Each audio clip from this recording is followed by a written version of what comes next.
Hi gang, it's Darcy from the Purposeful Pantry and welcome to another day in your 30-day pantry challenge. Today we're going to be doing a quick guide on how to use your Foodsaver to store food in your pantry. And for those of you who aren't a part of the 30-day pantry challenge, sign up below. It's a 30-day walkthrough from the beginning to end of starting your food pantry, building it up with food that you can feed your family for more than just this next paycheck. We go from organization to pantry building to food preservation and more. We'd be excited to have you with us. So Shelly and I want to welcome you back. Today we're going to be talking about your Foodsaver.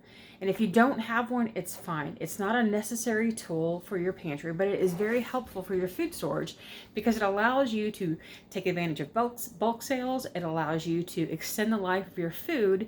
Instead of letting it go bad in 30 days, it may give you 6 months to a year extra time for that food that you have. So let's get started. Okay, to get started, we're going to talk about the tools we're going to use today.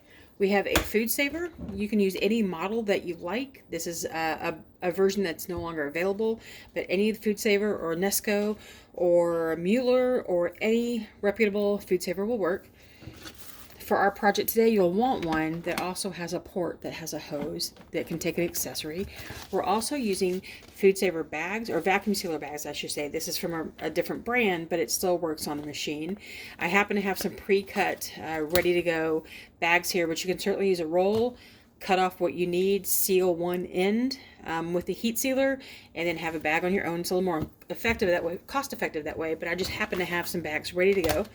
We're going to be using a canning jar, a canning lid, like this. We're also going to be using a Foodsaver jar attachment. And we're going to be using a portable handheld vacuum sealer. We'll get to that one in just a minute. Okay, what we have here is a very large bag of cranberries that I broke up this morning to put some into our short-term food storage that we use for snacks. But the bag was so large we can't eat it all in a short time period. So I'm going to protect it by vacuum sealing it in bags to put back on the pantry shelves, and it will last longer. So what I have is one of our Foodsaver bags that is like this. I am just going to open it up, and I'm going to begin adding, I'm going to do it with my hands because my hands are clean. We're going to add a bunch of these cranberries into the bag.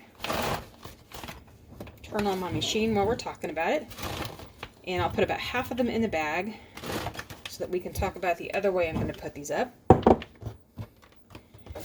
And I'm going to run the machine really quickly. This particular Foodsaver, like most of vacuum sealers, will work where you turn it on and you put your open end into this channel that's right here that will, then you would hit start.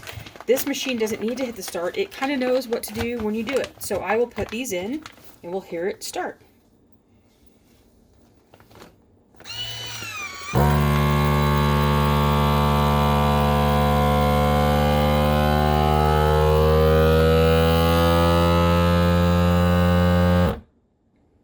It takes it just a moment to see if it's ready. It watches out.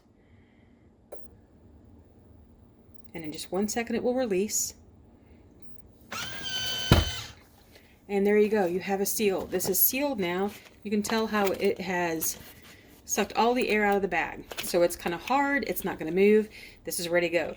Now the next thing to do would be for me to make sure that I write on here the date, the food that's in here, and the date that I sealed it so that I know how to rotate it out of my pantry. Another way that you can do this is fill a canning jar with your produce, whether it's a dehydrated thing that you've done at home, whether it's rice, whether it's macaroni, whether it is cereal, whether it's marshmallows.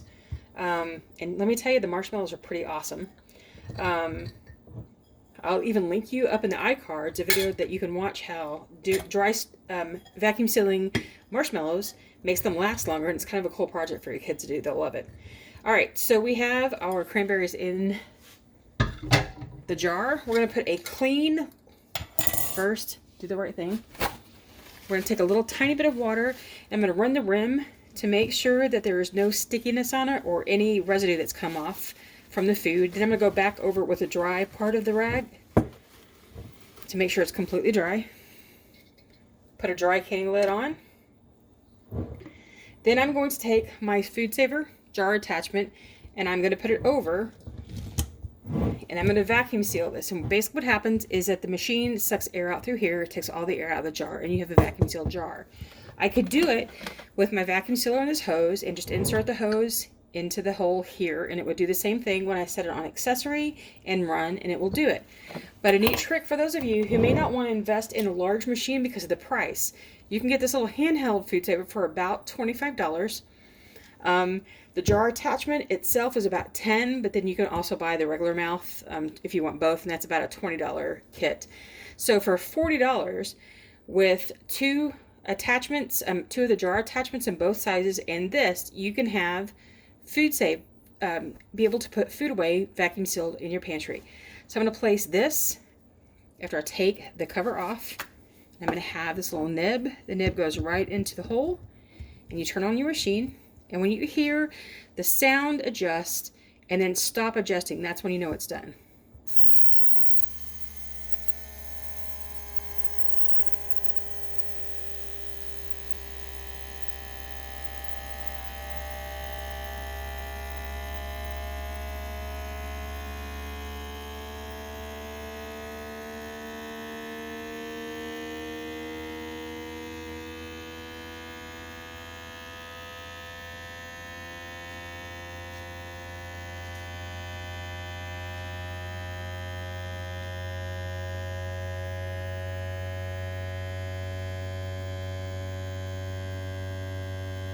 All right, we've had it.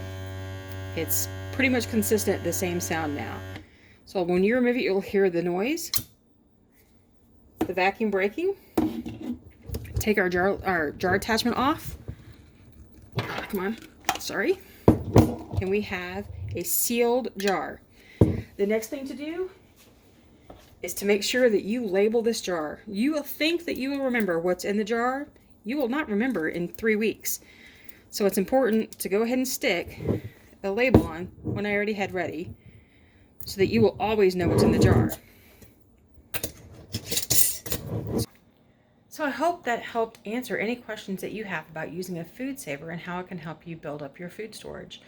It's an easy device. It can be daunting, but it's something that's really super easy to use once you get used to it. So if you have any questions, be sure to post them in the comments below. I'll be glad to answer any questions that you have.